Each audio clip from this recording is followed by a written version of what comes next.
بسم اللہ الرحمن الرحیم ومن يدع مع الله إلها آخر لا برهان له به فإنما حسابه عند ربه إنه لا يفلح الكافرون الحمد للہ وحدہ والصلاة والسلام علی من لا نبی بعد اما بعد السلام علیکم ورحمۃ اللہ وبرکاتہ۔ آج الحمدللہ العزیز ہم لوگ سورہ المؤمنون سورہ نمبر 23 آیت نمبر 117 کو سمجھنے کی کوشش کریں گے۔ اللہ سبحانہ و تعالیٰ نے اس میں فرمایا ہے اعوذ باللہ من الشیطان الرجیم وَمَن يَدْعُ مَعَ اللَّهِ إِلَٰهًا آخَرَ لَا بُرْهَانَ لَهُ بِهِ فَإِنَّمَا حِسَابُهُ عِندَ رَبِّهِ إِنَّهُ لَا يُفْلِحُ الْكَافِرُونَ۔ اس میں جو ہم کو سبق ملتا ہے فلاح اور کامیابی، تو فلاح اور کامیابی کیسے ملے گی وہ ہم اس میں سمجھیں گے انشاءاللہ۔ اللہ سبحانہ و تعالیٰ نے اس آیت میں جو شروعات کی ہے ومن اور جو شخص، ومن اور جو شخص یدعو پکارتا ہے، یدعو یعنی جس کو ہم دعا کہتے ہیں نا، پکارتا ہے، مع اللہ اللہ کے ساتھ، الہًا آخر یعنی جو شخص اللہ کے ساتھ کسی دوسرے معبود کو پکارے۔ سمجھ میں آیا؟ وَمَن يَدْعُو مَعَ اللَّهِ اور جو شخص اللہ کے ساتھ الہًا معبودان باطلان جو دوسرے ہیں، آخر یعنی معبودان باطلان جو دوسرے ہیں، اللہ کے سوا کسی کو پکارتا ہے، یعنی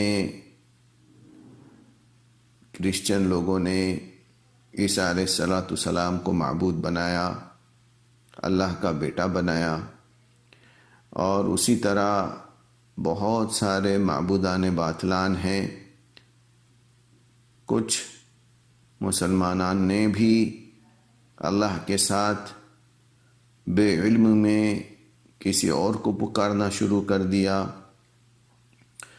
اور ان کے قبروں پر جا کر سجدہ کرنا شروع کر دیا، ان سے بیٹا مانگنا شروع کر دیا، ان سے کوئی بلا قضا آئی اس کو ٹالنا بھی مانگنا شروع کر دیا۔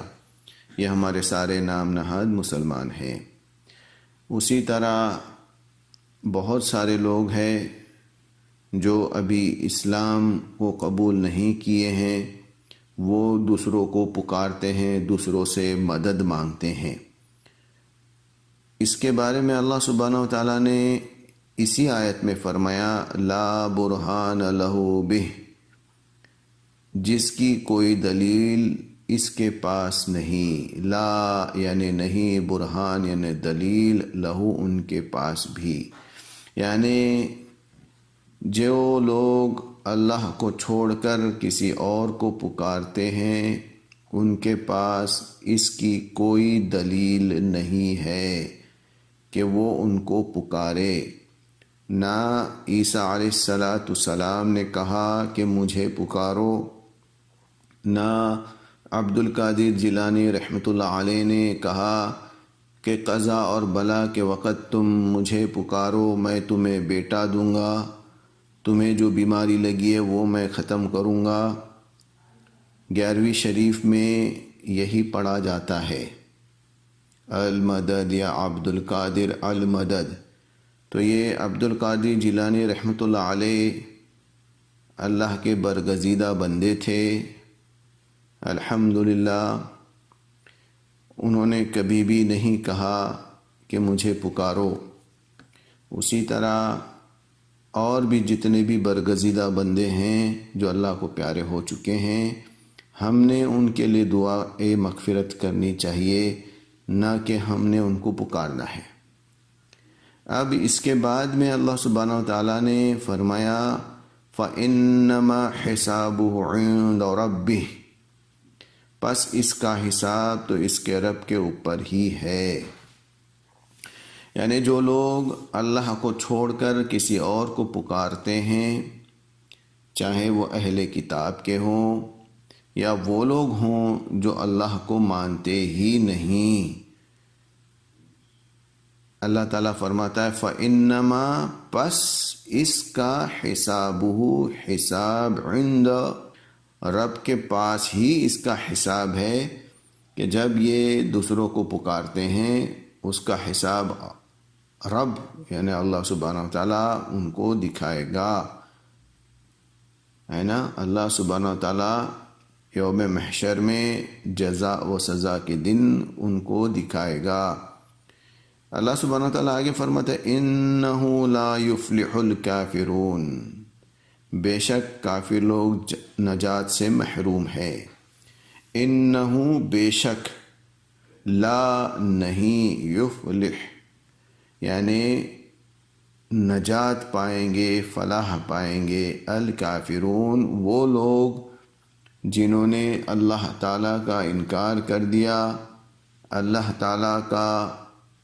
تعالیٰ کے معبود برحق ہونے کا انکار کر دیا، اللہ تعالیٰ کے کلام الہی قرآن مجید کا انکار کر دیا، آخر رسول محمد صلی اللہ علیہ وسلم کا انکار کر دیا، اور وہ اللہ اور رسول کی شریعت پر نہیں ہے، وہ نجات سے محروم ہے، یعنی وہ فلاح نہیں پائے۔ اس کا ماخذ یہ ہو گیا، اس سے معلوم ہوا کہ فلاح اور کامیابی آخرت میں عذاب الہی سے بچ جانا ہے، محض دنیا کی دولت اور آسائشوں کی فراوانی کامیابی نہیں۔ یہ دنیا میں کافروں کو بھی حاصل ہے، لیکن اللہ تعالیٰ ان سے فلاح کی نفی فرما رہا ہے، جس کے صاف معنی یہ ہے کہ اصل فلاح آخرت سے فلاح ہے، جو اہل ایمان کے حصے آئے گی، نہ کہ دنیاوی مال و اسباب کی کثرت۔ تو یہ بھی دیکھنا ہے ہم کو کہ کافی سارے لوگوں کے پاس دنیا کی مال و اسباب بہت ہے، لیکن وہ اللہ کو چھوڑ کر کسی اور کو پکارتے ہیں مدد کے لیے، جو کہ بلا تفریق مومن اور کافر سب کو ہی حاصل ہے، ٹھیک ہے نا۔ دنیا میں جو مال کی فراوانی ہے، چاہے وہ مومن ہو چاہے اللہ کا انکار کرنے والا ہو، سب کو بلا تفریق مال و اسباب کی کثرت مل جاتی ہے۔ اللہ تعالیٰ سے دعا ہے کہ وہ ہم سب کو آخرت کی فلاح کی طرف رغبت دے، ہم سب کو دین و ایمان پر، رسول اللہ صلی اللہ علیہ وسلم کی سنتوں پر زندہ رکھے اور اسی پر موت دے۔ وصلی اللہ علی نبینا محمد وما علینا الا البلاغ، اس میں جو بھی ٹھیک، سچ اور اچھا کہا گیا ہے وہ اللہ کی طرف سے ہے، اور اس میں اگر کوئی لغزش پائی جاتی ہو، غلط پایا جاتا ہو تو میرے اور شیطان کی طرف سے۔ اللہ سبحانہ وتعالیٰ آپ کے دلوں میں وہ ساری بات کو ثبت کرے جو اس کی طرف سے ہیں، اور ان ساری باتوں کو اللہ سبحانہ وتعالیٰ ضائع کر دے، برباد کر دے جو شیطان کی طرف سے۔ السلام علیکم ورحمۃ اللہ وبرکاتہ۔